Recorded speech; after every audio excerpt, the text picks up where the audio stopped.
Hi Aquarius, welcome to February. So this month we have a new moon in your sign, and that happens on February 1st or the night of January 31st. And then Mercury goes direct in Capricorn on the 3rd, and then we have a full moon in Leo in your 7th house of partnership, and that's on the 16th. And on that same day, the cosmic lovers Mars and Venus are coming together in Capricorn. So let's see, we'll get into the astrology later. Let's see what the cards say for Aquarius for the month of February. What is happening for February?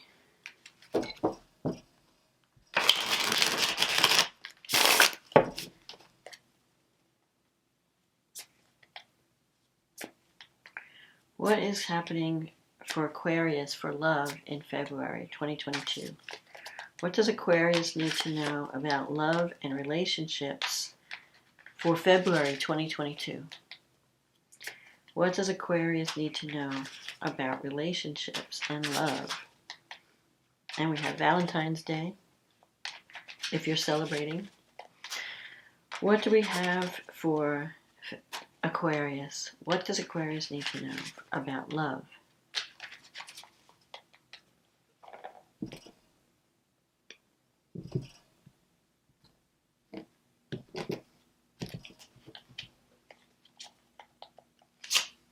The Justice card, the Seven of Swords, the Eight of Cups, the Knight of Swords,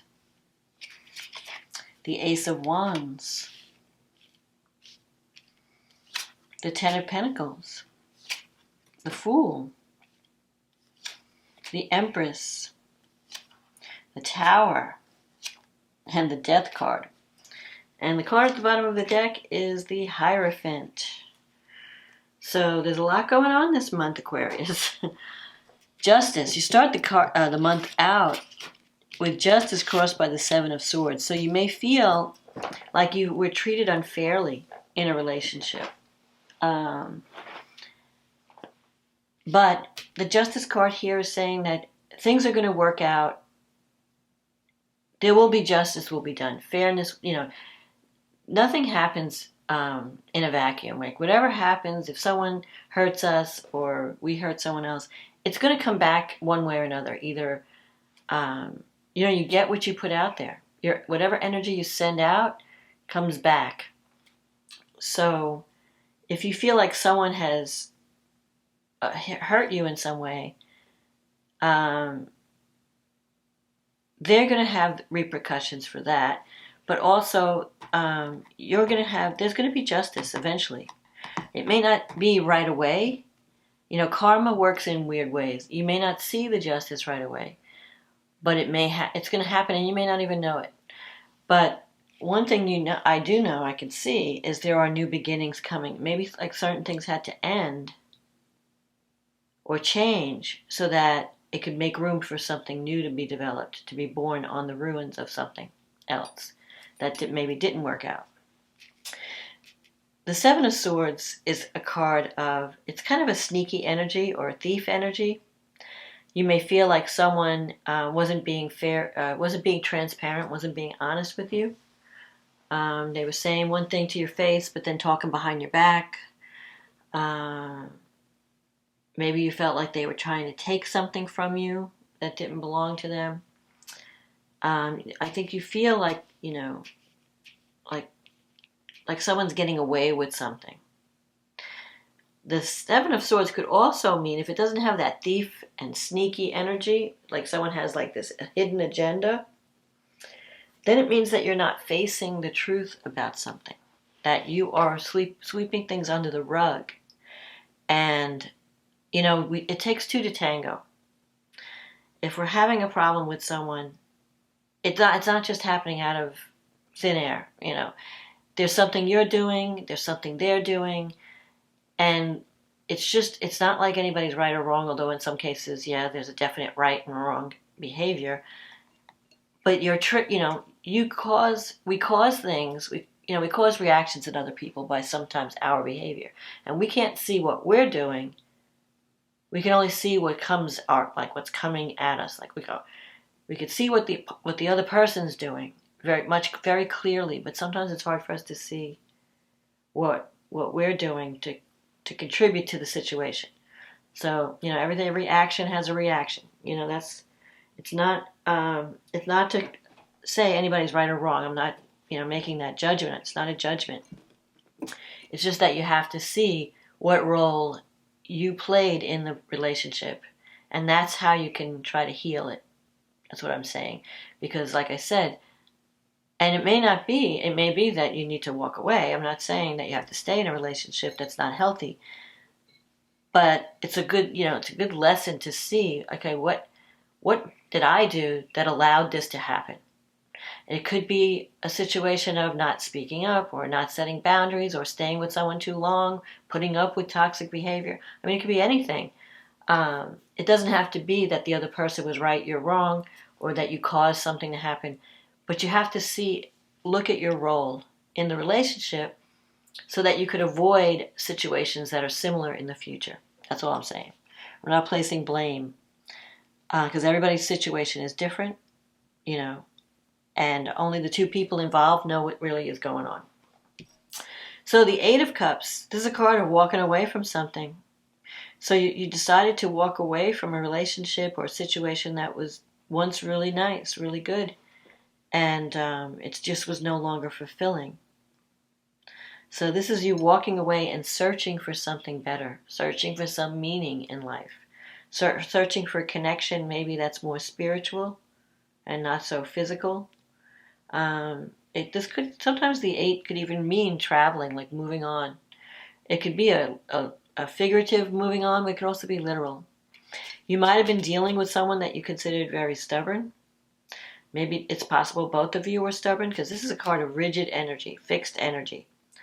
Could be a Taurus, but not. It doesn't have to be. But this is the card for Taurus a lot of times, because what it represents is someone who is set in their ways.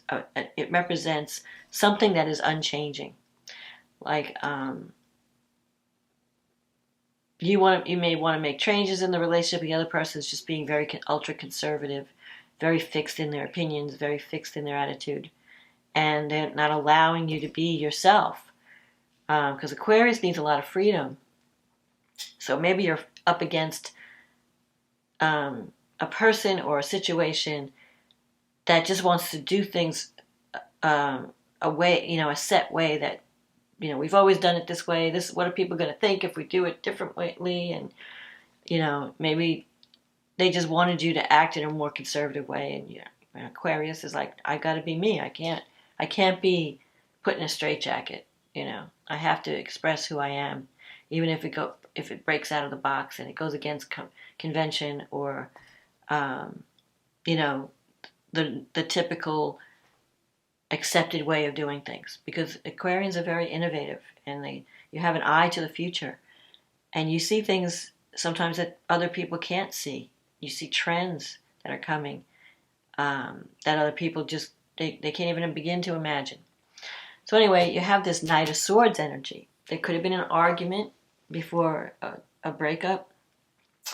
This is an energy of someone who makes a quick decision. Maybe you made a quick decision to leave a relationship. Maybe there was like an argument and you're like, I'm out of here. Because the Knight of Swords energy is someone who wants to fight. You can see the red in his eyes, the red in his face. He's like ready to do battle. Sometimes, it could also mean someone under the influence of something. Like you weren't thinking clearly, or you were, you have a few drinks and you get angry and you're like, I'm out of here. Sometimes the Knight of Swords energy, and it could be your energy because it's a sword, air. Maybe you weren't thinking about how your behavior, you may not have wanted to cause a conflict or an ending. You're just doing your thing and not seeing how whatever you were doing was affecting someone else. And so that could have caused problems. That's just something to look at or think about. And like I said, I'm not placing blame or judgment. Now, coming up in the future, though, I just will say, though, justice will be done. I mean, there might be some major changes going on, and you may have a blow to your ego throughout the process, but it's leading you to a new beginning. You have this ace. This is a new seed coming in. Ace of Wands. And that relates to, it's a time card for March, April, May. So this spring, you're going to have an opportunity for a new beginning. Possibly a brand new relationship. Because I'm seeing the Ten of Pentacles. That's a card of wealth and security. Being with someone where you feel safe, you feel you're protected. You feel like, so either you're going to want to be taking care of someone else. You might meet someone that you feel, I just want to take care of this person. Or I just want to create a home where I feel safe and secure. It's either you feeling that way or your partner feeling that way. Like they're going to take care of you. I see that energy coming. Either you or the other person, you're going to have abundance together. Could be a new career opportunity that comes in where you're earning more money and it's solving some of your problems, because a lot of times relationship problems revolve around money, finances. You have the Fool here, but it's in your negative thinking sector. The Fool is about a new cycle coming in, a brand new cycle. You're about to embark on something that's new. It could be a new relationship. You're turning a page. It's like you're starting a new life in a way. And in your environment, you have the Empress. This is a card of the mother. It's a card of abundance. It's a card of reaping the reward of the work that you're doing. Like getting, this is the harvest. So it could be, it's also home and family. It's maybe you're connecting with family or reconnecting with family, or you're sinking your energy into the family. You're just feeling nurtured. I feel like you're going to be feeling nurtured in February. With the Fool, though, in your negative thinking sector, you might be afraid of these changes. Or you're not afraid, but like, it's exciting and scary at the same time because it's new. Like, I've never done this before. I'm like out on a limb. You feel like you're out on a limb. But you're an Aquarian. Aquarians, the air signs are, out of all the signs in the zodiac, or the most comfortable with change. The other signs are more fearful and stuck in the mud. Aquarius is like, quick energy. Once you make up your mind, you're doing it. You're not afraid to go boldly where no man has gone before. If I can borrow from Star Trek. But I feel like you're going through major changes because you have the Tower here. And this is in your wish fulfillment sector. So the Tower is, to get what you want, you're going to have to make major change. It's breaking down and rebuilding. So the Tower is removing anything that's false in your life, anything that, like if you're connecting with someone that's not good for you, or if there have to be major changes, it's kind of like a wake-up call where you're suddenly coming to the realization of what you need to do to get the love and security you need. And it might mean starting over from scratch, because this Fool is here. This is like, okay, everything, has crumbled. It's like having a house just fall apart. And now you're standing in the ashes or at the ruins, and you're going to rebuild. And you're going to rebuild in a better direction, in a better way.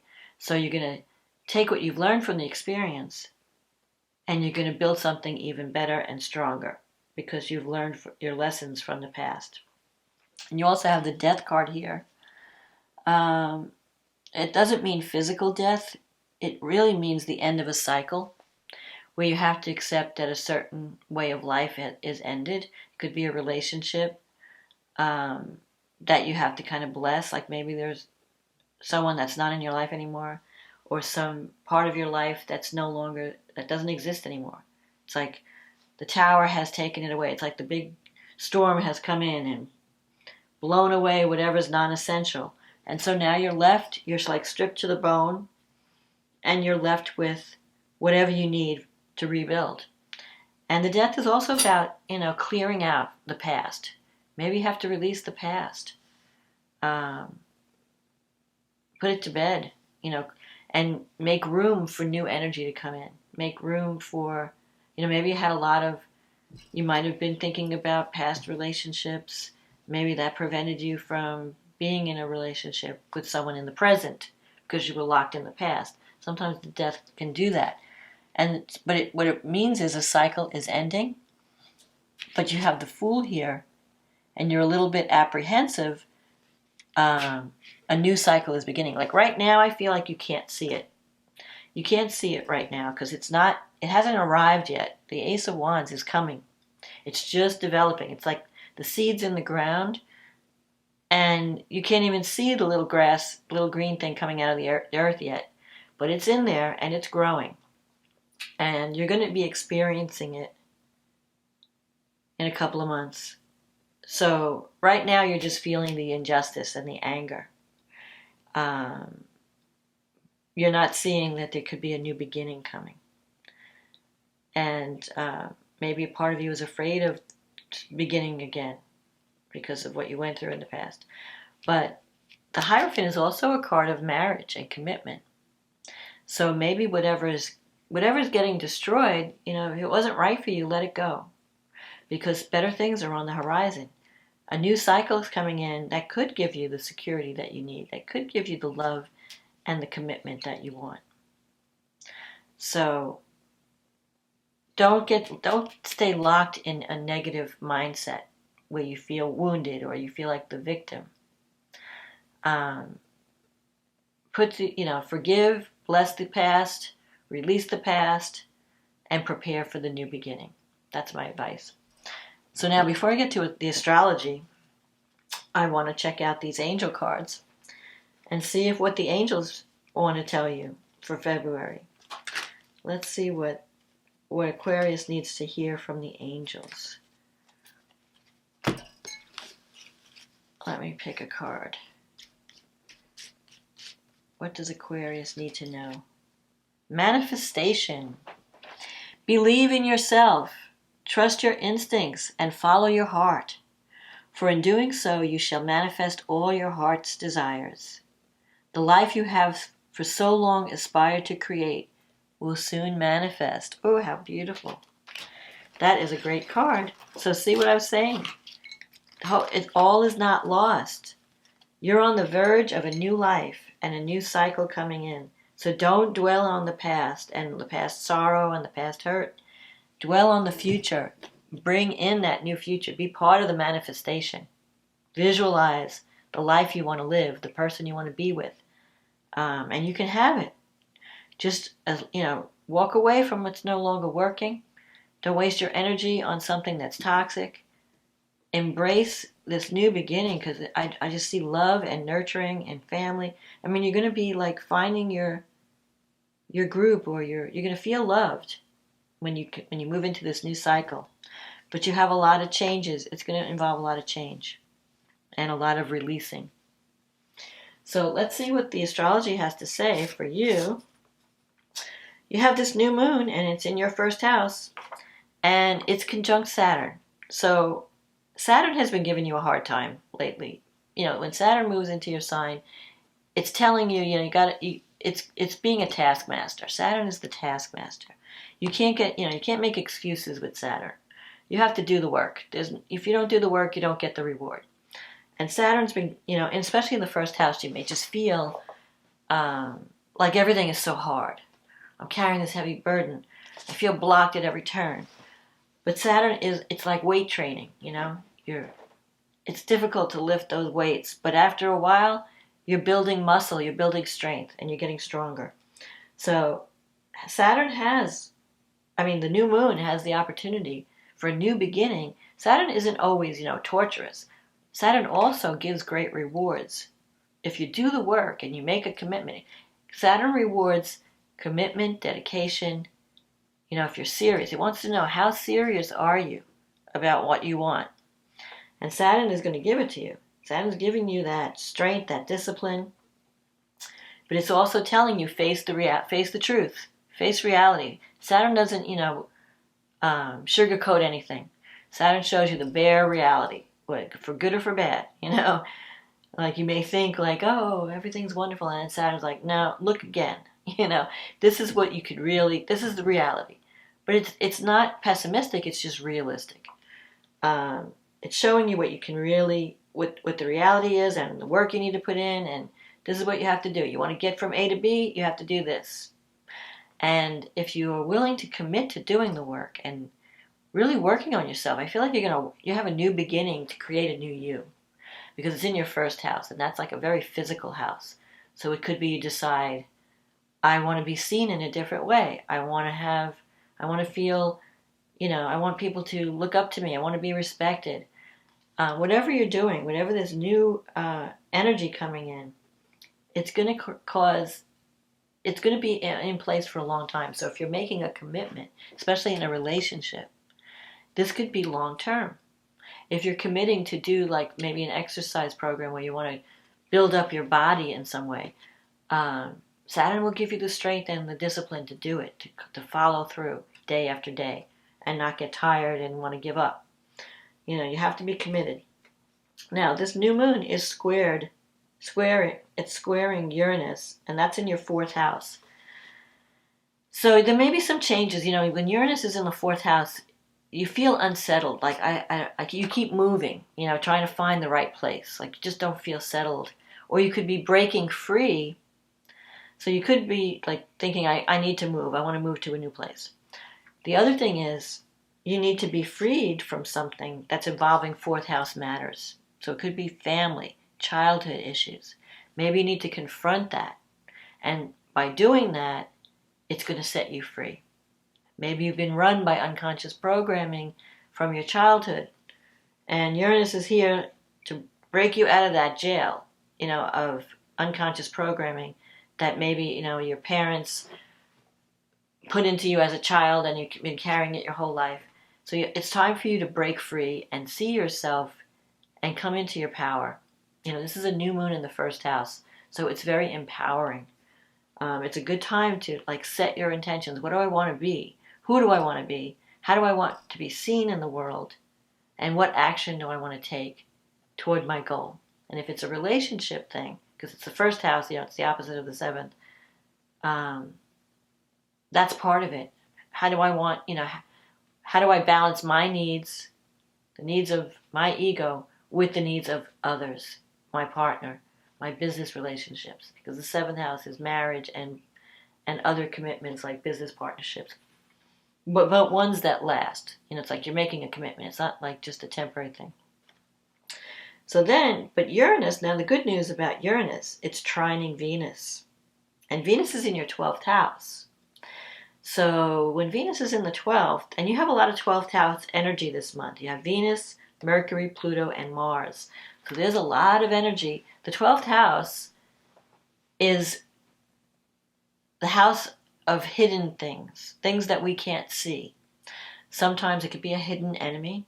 That's what the old-fashioned astrology, the ancient astrologers used to say. It was the house of enemies, hidden enemies, people working against you. But it's also a psychological house, where it could be, where am I blocking myself? Where am I shooting myself in the foot? Where am I self-sabotaging? What programming, unconscious programming, is running my life? And I'm not even aware of it. Everybody else could see it but me. So Venus in the 12th, you could have hidden feelings for someone and you're not expressing them.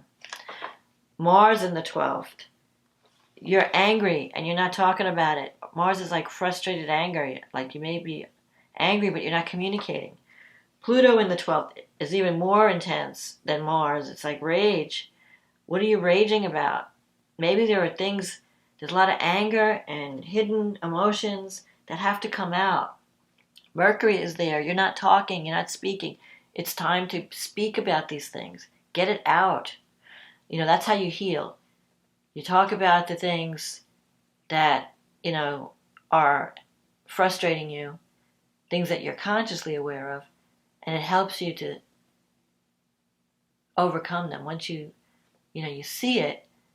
But I also feel like, because it's all this 12th house energy, and Mercury and Pluto coming together, it's about, deep conversations, going deep. Pluto is not a surface planet. It goes really deep. It's at the soul level. So you need some soul healing.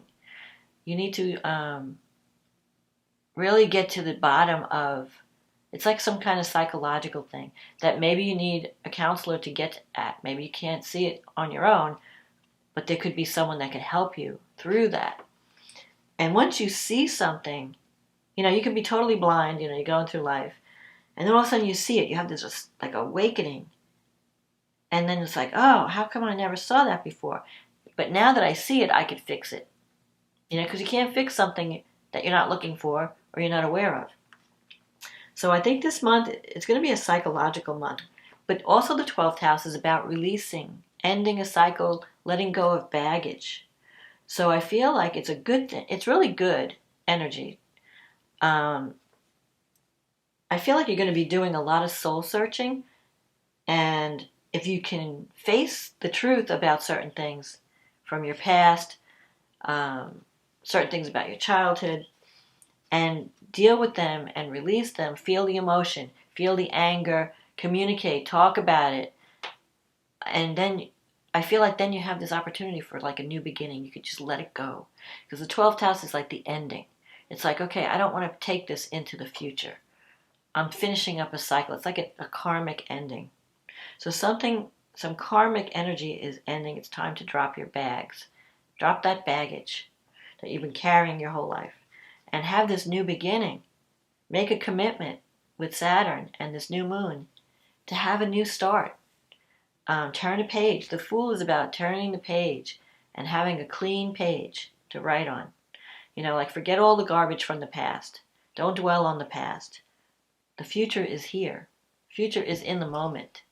You can't, future's like, if you want to change your life and the future, you have to live in the moment. It's the only thing you have to work with. Future's like, you can plan for the future and have a strategy, but your action and your power is in the moment. So it's not in the past because the past is already done. The future's not here yet, but you can get there by what you do now, right this second. And the seconds are passing, even as we speak. So there's a lot of good energy supporting this moon. Even though there's a square to Uranus, it may mean that you have to get out of your comfort zone and to confront some of these things that are hidden and to confront some of these things that have been blocking you your whole life so you could release them. And Uranus wants to free you. Uranus is your friend, even though it may feel painful while you're going through it. Change and doing things that you've never done before it's not like, like the same old pair of jeans, that you've worn for 10, 20 years that are soft and they just feel so good. It's like the new pair that you have to wash 1,000 times before they feel good. But once you get used to the new routine, you're going to really love it because I think really there's a brand new beginning coming up. If you can just roll with the changes and focus on the positive. Don't dwell on the negative. Mars is sextile Jupiter, and you've got Jupiter in the second house. So Jupiter brings abundance and money in the second house. It expands. It brings opportunity. The second house has to do with money, security, self-esteem issues. I think you have a chance to make more money. You might be connecting with someone that is bringing wealth and abundance into your life, where you feel like, okay, I'm being taken care of now. And whoever this person is, the Empress is like a very nurturing energy. Some of you could be having a baby, or maybe there's someone in your family having children. You're just going to be involved with more family issues and children issues. And you're going to feel like, okay, I'm finally home. I'm in a place where I am loved and wanted. And that's just a beautiful place to be. Now the Tower, the Tower represents waking up, major change, like maybe, leaving everything behind and starting on a new path. So Mercury goes direct on the 3rd. And Mercury is, where is Mercury? It's in your 12th house. So maybe when Mercury starts going direct, you may feel like speaking up. If you've been holding on to things that have been frustrating or anger, or you're feeling anger, maybe now you want to talk about it. And you may have some intense conversations with people. Sometimes the full moon can bring an ending to a situation or a relationship. At the very, at the most positive, it could be an awakening. You finally see the truth because the full moon shines a light on your relationships. And you're finally seeing. If something was hidden from you, you're going to see the truth about your relationship. You have a lot of second house energy. You've got first house energy, I'm sorry. Mercury's in the first. At this point, Mercury has crossed over from the 12th house to the first. So maybe at this full moon, you're going to feel like speaking up. You're going to feel like communicating. So if you've been silent and not talking about what's bothering you, you might feel like talking to the person. So if you had a falling out with someone, a partner, or any kind of situation where you're not speaking, you may feel like, okay, I want to speak up now. I want to speak my piece. Now, here's another thing that's happening. Venus and Mars are coming together in Capricorn in your 12th house. So I don't know if there's some like secret relationship or hidden feelings. If you want to bring, there might be something going on behind the scenes in a love relationship. Because Venus in the 12th is a secret love or hidden love. Either you or someone else is not talking about their feelings. Mars is there. There's like a lot of passion. Maybe you're feeling passionate about someone and you're just not telling them. You're just afraid to speak up. You're afraid to confess your feelings. But I feel like if you could overcome that fear and talk about what's bothering you, you could fix it. And you might take the relationship in a new direction. You have a lot of support from Jupiter and Uranus at this time. But these are sextile aspects. So that means you have to take action to benefit from them. When you have a trine, you don't have to do anything. Abundance just falls in your lap. Love falls in your lap. It's like a karmic reward.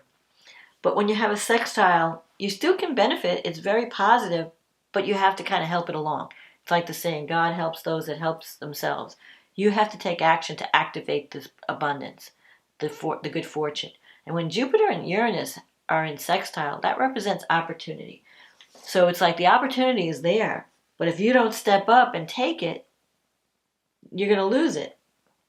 And so for you right now, you have Jupiter sextile Uranus. Jupiter's in the second house, sextile Uranus in the fourth house. These are issues around home and family, the fourth house.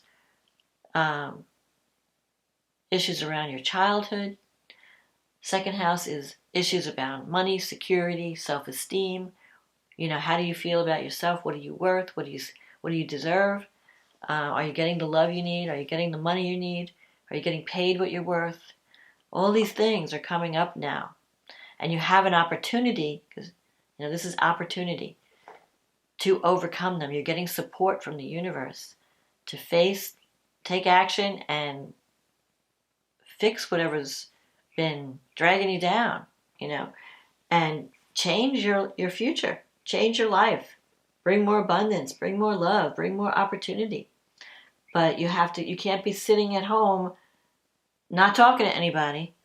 It's not going to happen. You have to reach out. You have to get out and take action to, towards something that you want to achieve. And then the support comes in. So there are new beginnings coming this month, especially maybe not so much February. Well, I think the seed is being planted at the new moon. And you might be deciding to make a commitment to go after something, to achieve a goal. And it's going to unfold over the next couple of months. But there could be sudden opportunities coming up where you have a chance to have a new life or even a new relationship. Maybe one thing ends and a new thing begins. And this new thing is going to require commitment and discipline. Like you have to take responsibility with Saturn. If I'm having a new beginning with Saturn, it's like I have to, do the right thing. I can't avoid responsibility. I have to do the work. And if you can do that, and you're okay with that, the reward is going to be amazing. So don't dwell on the past. Don't be afraid to look deeper within yourself and heal some of those wounds or the ways that we self-sabotage. Empower yourself. If you have any issues around home and family to work out, speak up and and resolve them, and you'll be on your way to freedom and a new start in life. So, and plus some of you might be having a birthday this month. So have a happy birthday, Aquarius. So that's my forecast for this month. I feel like you're on the edge of a new life and a new start. But it's up to you to step up to the plate and take action and accept this new beginning. So, like I said, release the past, let the baggage go, and look forward to the future. So I hope you enjoyed this reading. If you did, click on the like button, click on the subscribe button. It helps the channel. If you'd like a private reading, click on the link in the description box. It'll take you to my website, and we can get you on the schedule. In the meantime, for those celebrating birthdays in January and February, have a happy birthday. And I hope you have a wonderful Valentine's Day. Venus and Mars are coming together, so sparks will fly, but not if you keep your feelings hidden. So if you feel love for someone, tell them. Don't be afraid to tell them. Don't be afraid to take action and make a move. And so have a wonderful February, and I'll talk to you again next month. Okay, bye now.